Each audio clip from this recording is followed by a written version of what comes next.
Picture this. You're sitting in a meeting room you've known for decades, surrounded by colleagues you've worked with for years, when suddenly, everyone you know suddenly feels like a stranger. David Chen, a 58-year-old philosophy professor, experienced exactly this during what seemed like an ordinary faculty meeting. One moment, his colleague Margaret was passionately arguing about budget cuts. The next, her gestures looked rehearsed, her passion felt manufactured, like she was wearing a costume of herself. He looked around the room and saw the same thing everywhere. Professor Rivera performing joviality rather than feeling it. Dr. Kim playing the role of fierce philosopher instead of being one. We've been taught that seeing through people's masks is wisdom, haven't we? That clarity is always good. But what if I told you that this kind of seeing can turn the people you love most into complete strangers? Even his wife of 30 years suddenly sounded like she was reading from a script. The question isn't whether you can see through the performance. It's whether you can find your way back to connection once you do. If you've ever felt like everyone around you is acting in a play you never got the script for, hit that subscribe button. And let me know in the comments what city you're watching from. I'm curious where this feeling of disconnection is hitting people most. David Chen had occupied the same chair in Conference Room B for nearly 2 decades of monthly philosophy department meetings. The burgundy fabric was worn smooth, where his elbows rested, and he knew exactly which floorboard creaked when late arrivals shuffled to their seats. Today's agenda promised the usual mix of budget discussions, curriculum updates, and the kind of academic politics that had long since become background noise to his well-trained ear. He settled into his familiar spot with the comfortable resignation of a man who understood that institutional life required these rituals, even when they felt increasingly hollow. Dr. Margaret Willis stood at the front of the room, her hands animated as she gestured toward a projected spreadsheet that painted their department's financial future in stark columns of red ink.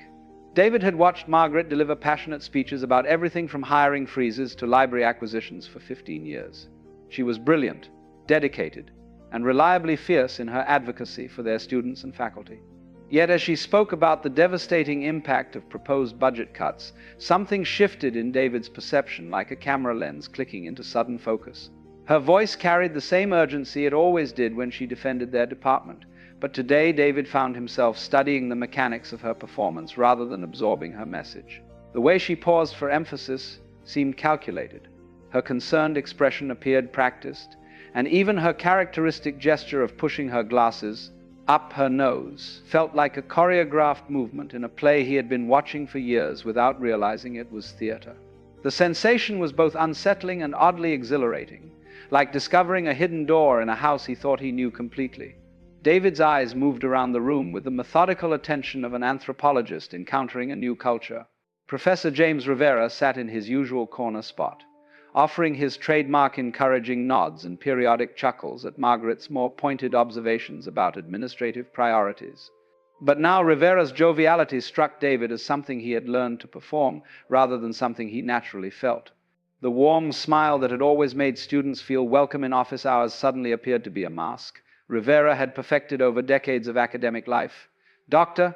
Sarah Kim, fierce advocate for feminist philosophy and the department's most formidable debater, sat with her arms crossed in her characteristic pose of intellectual combat readiness. David had always admired Sarah's uncompromising commitment to challenging assumptions, yet now he watched her maintaining this persona with what seemed like conscious effort. Even her signature intensity felt like a role she had constructed and inhabited so thoroughly that perhaps she no longer remembered where the performance ended and her authentic self began. The realization spread through David's consciousness like ripples across still water. One by one, his colleagues revealed themselves as actors in an elaborate production none of them had consciously agreed to join. Dr. Patel's nervous laugh that punctuated every contribution to discussion, Professor Thompson's habit of stroking his beard while formulating responses that would sound appropriately scholarly, even young Assistant Professor Martinez's careful balance between deference and intellectual assertion. All of it suddenly appeared as learned behavior. Social choreography performed with such skill that the performers themselves had forgotten they were performing. David felt a strange mixture of vertigo and clarity, as though he had been living underwater for years and had suddenly broken through to the surface. The familiar room with its institutional lighting and worn carpet remained exactly the same, yet everything had changed. He remembered an Alan Watts lecture he had assigned to his undergraduate class just last semester. We are all playing elaborate games of pretense, mistaking our roles for our reality. At the time, he had presented this insight as an interesting philosophical observation. Now it struck him with the force of lived revelation. When Margaret concluded her presentation and opened the floor for discussion, David remained silent, watching his colleagues slip seamlessly into their established patterns of response. The earnest questions, the strategic suggestions, the careful diplomatic language that allowed them to disagree without causing offense, it all unfolded with the predictable precision of a well-rehearsed musical performance. Walking across campus toward the parking garage after the meeting, David felt as though he was seeing his professional world for the first time. The students hurrying between classes, the administrative staff maintaining their cheerful efficiency, even the groundskeepers tending to the landscaping, everyone seemed to be participating in an enormous, unconscious conspiracy of social performance. The insight felt simultaneously liberating and isolating, like being the only sober person at a party where everyone else was contentedly drunk. He pulled out his phone to call Linda, suddenly eager to share this breakthrough with someone who would understand its significance. But even as he dialed her familiar number, a troubling question began to form in the back of his mind. If everyone was performing, what did that make the person he had been for the past 30 years of marriage, friendship, and fatherhood? The following Tuesday, David entered his philosophy of self classroom with the hyper-alert awareness of someone who had discovered a new way of seeing. His 23 students settled into their usual seats with the familiar rustle of backpacks and the soft glow of laptop screens. But today David observed their movements with the fascination of a naturalist studying previously unknown behavior patterns. The way Jennifer always chose the front row center seat and arranged her pens in perfect parallel lines. How Marcus slouched in the back corner with calculated indifference. The subtle competition for attention that played out in raised hands and carefully crafted questions. All of it revealed itself as an elaborate social choreography. He had planned to discuss Alan Watts's concept of the persona today, the mask each person wears to navigate social expectations. As he began sketching the etymology of the word on the whiteboard, from the Latin for the masks worn by actors, in ancient Roman theater, David felt the electric thrill of teaching something he was discovering in real time rather than merely transmitting academic knowledge. Watts suggested that most of us have forgotten we're wearing masks, David said, turning to face his students. We become so identified with our social roles that we mistake the performance for our authentic selves. As he spoke these words, he watched his students with newfound clarity. Sarah, in the third row, nodded with the engaged enthusiasm of someone playing the role of excellent student, while Jake near the window maintained his pose as too cool to care but secretly interested.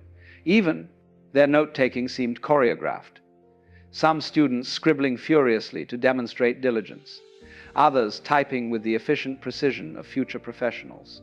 But then David's attention was caught by a young woman in the middle of the room who seemed different from the others. Maya Patel sat with an unusual stillness, her dark eyes focused on him with an intensity that felt genuine rather than performed.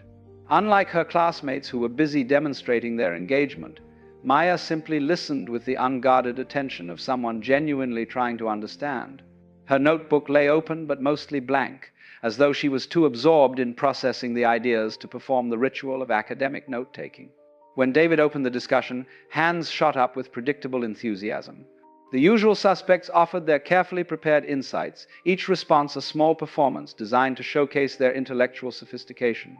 David found himself responding to their contributions, while simultaneously observing the social dynamics that governed classroom interaction, the unspoken hierarchies, the subtle competitions for his approval, the way each student had carved out a particular academic identity they now felt compelled to maintain.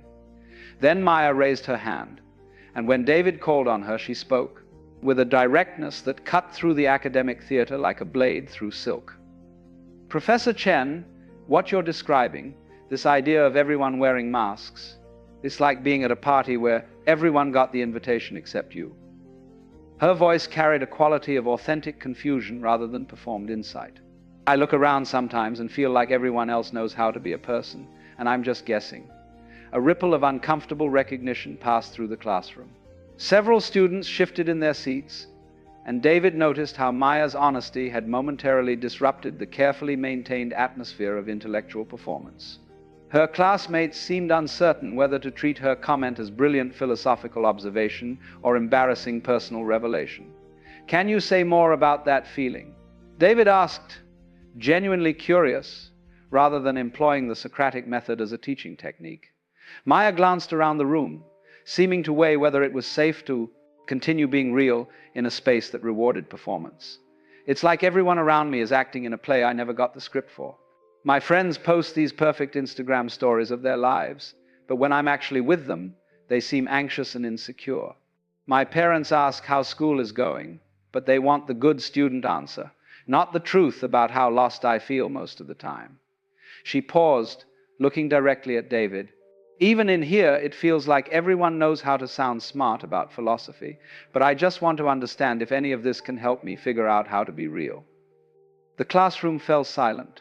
David realized that Maya had articulated something he had been sensing but couldn't name: the exhausting performance of being a successful academic, the way even his passion for wisdom had become a kind of intellectual costume he wore.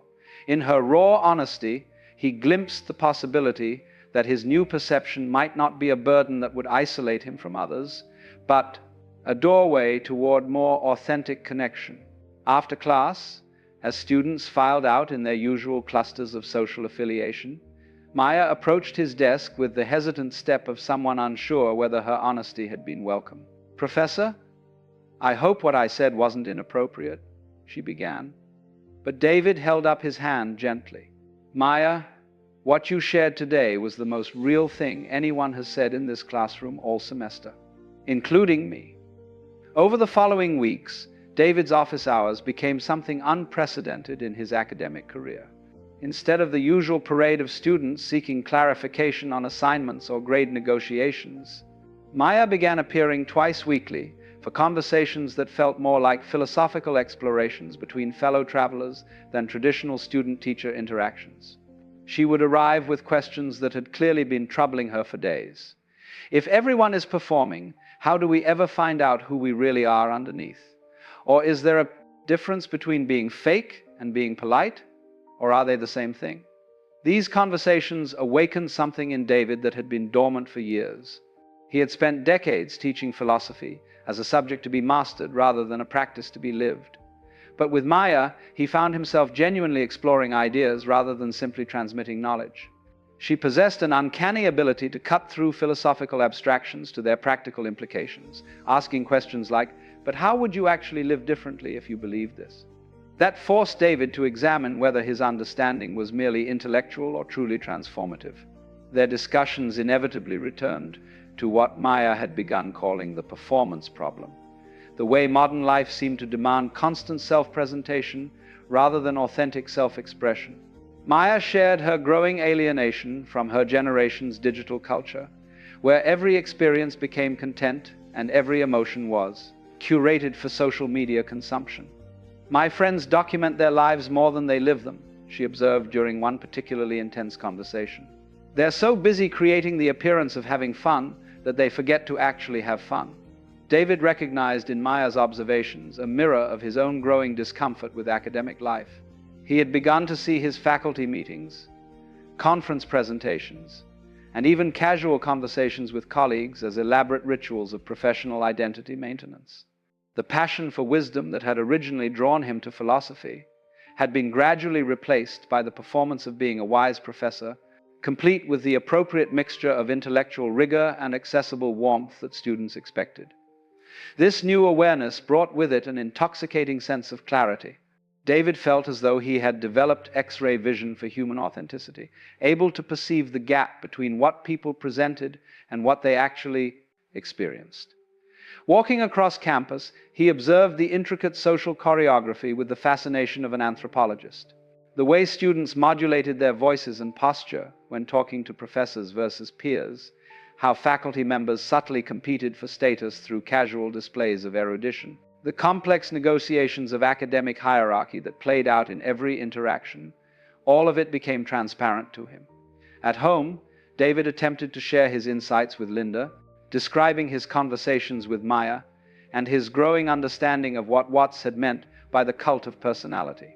But Linda's responses began to feel increasingly scripted to him, as though she were playing the role of the supportive wife rather than engaging authentically with his ideas. When he pointed out the performative aspects of their friend's behavior at dinner parties, Linda would listen with what appeared to be patient concern. But David detected an underlying worry about his growing detachment from their social circle. The peak of his newfound clarity came during a dinner party at their neighbor's house, an event that had once felt like a pleasant social obligation but now presented itself as an opportunity for anthropological observation. David sat quietly at the dining table, watching Robert and Susan perform their familiar happy couple routine with the practiced ease of actors who had perfected their roles over decades of marriage. Robert's jokes about his golf game and Susan's self-deprecating comments about her cooking felt like lines from a script they had unconsciously memorized. Tom, their host, regaled the table with stories of his recent business success, each anecdote carefully crafted to demonstrate his professional competence while maintaining the appearance of modest casualness. The wives exchanged updates about children and community activities with the ritualistic precision of a formal dance, each participant knowing exactly when to express concern, offer advice, or provide reassurance. David found himself simultaneously fascinated and compassionate as he observed this social theater. These people weren't deliberately deceiving each other. They were participating in an elaborate collective effort to create connection and meaning through the only methods their culture had taught them.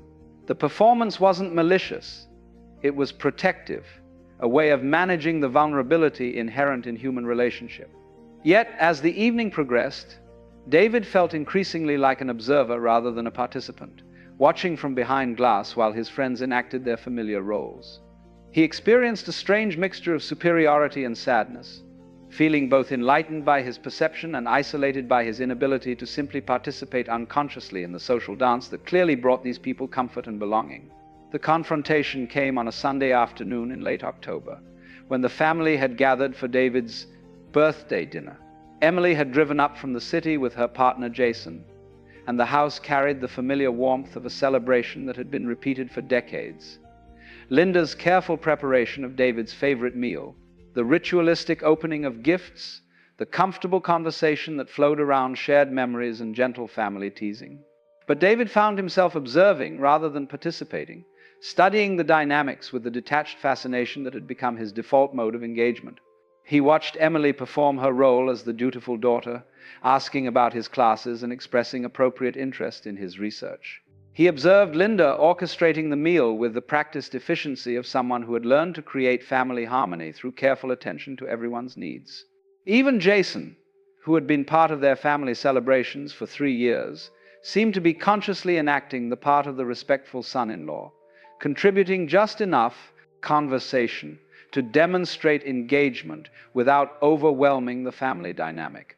The illusion of normalcy shattered when Emily set down her fork and looked directly at her father with the unflinching directness she had inherited from him. "Dad, we need to talk about what's been happening with you lately." David felt a familiar, analytical distance as he prepared to address what he assumed would be concern about his work schedule or health. "What do you mean, sweetheart?" "I mean the way you look at all of us now," Emily said, her voice carrying the careful control of someone who had been rehearsing this conversation. "Like we're specimens in a lab experiment. Even when I try to tell you about my work or my relationship, you have this distant expression like you're studying me instead of listening to me." The words hit David with unexpected force, piercing through his analytical armor to touch something vulnerable underneath. He had been so focused on observing everyone else's performances that he hadn't considered how his own behavior might appear to others. "I'm just trying to be more aware, Em. To see things as they really are instead of getting caught up in social conventions." "But that's exactly what I'm talking about," Emily continued, her frustration breaking through her measured tone. "You've turned into some kind of philosophical observer, like you're watching our family from the outside instead of being part of it. Do you realize you haven't asked me a single genuine question about my life in weeks? Everything feels like you're collecting data about human behavior." Linda, who had been quietly clearing plates with increasing tension in her movements, finally spoke. "Emily's right, David. You've become like a stranger living in our house. I try to share something that happened during my day, and you respond like you're analyzing my communication patterns instead of caring about what I'm telling you. David felt the familiar surge of defensive, intellectual clarity, the impulse to explain how his new awareness was actually a form of deeper compassion. But Emily's next words stopped him cold. The worst part is that you think you've become enlightened or something, but you've actually become the most inauthentic person I know. You're performing the role of someone who's above all the performance, and it's just another mask, Dad. Maybe the most artificial one yet. The accusation landed like a physical blow, reverberating through David's consciousness with devastating clarity. He had been so proud of his ability to see through everyone else's social personas that he had failed to notice the elaborate character he had constructed for himself. The wise observer, the enlightened perceiver, the one who understood what others could not see. Later that week, during what would become their final coffee meeting, Maya gently voiced the observation that completed David's spiritual crisis. They had been discussing his growing sense of isolation, and Maya listened with the same unguarded attention that had first attracted him to their conversations. "Professor Chen," she said finally, her voice carrying a mixture of affection and concern, "what if seeing through people's roles isn't supposed to be the end goal? What if the real wisdom is learning to see the scared, loving human being underneath all the performance?" She leaned forward slightly, her young face serious with the weight of insight that surprised them both. Maybe everyone performs because they're afraid of not being loved, afraid of not belonging, afraid of being seen as they really are. And maybe the kindest thing we can do is love them through their masks, instead of trying to strip the masks away. David sat in stunned silence as Maya's words dismantled the entire edifice of his spiritual superiority. His enlightenment, his clarity, his compassionate observation of human folly, all of it revealed itself as the most sophisticated form of spiritual bypassing he had ever encountered. He had used wisdom as a weapon to separate himself from the messy vulnerability of genuine human connection, convincing himself that his detachment was compassion when it was actually its opposite. Walking to his car after their conversation, David felt the complete collapse of everything he thought he had discovered about authentic living. He was no longer the wise observer of human folly. He was simply another confused person who had mistaken intellectual understanding for spiritual growth. The weeks that followed Emily's confrontation passed in a gray haze of spiritual disillusionment. David continued teaching his classes and attending faculty meetings, but the sharp clarity that had once felt like enlightenment had dissolved into a murky confusion about everything he thought he understood. He could still perceive the social performances that had initially fascinated him, but now they seemed neither artificial nor authentic, simply human, attempts to navigate an impossibly complex world. He spent long hours sitting in his small backyard garden, a space Linda had lovingly cultivated over the years, with careful attention to seasonal blooms and thoughtful placement of stones and paths. The November air carried the scent of dying leaves and the promise of winter, and David found himself drawn to the simple reality of plants following their natural cycles without self-consciousness or performance. The maple tree didn't struggle with the authenticity of its autumn display. It simply released its leaves when the time came. It was during one of these solitary afternoons that a fragment from another Alan Watts lecture surfaced in his memory. The ego loves to feel special, even about having no ego. The irony cut through his defenses with surgical precision. He had been so proud of his ability to see through the ego's machinations that he had constructed the most subtle ego of all, the one that took pride in its own dissolution.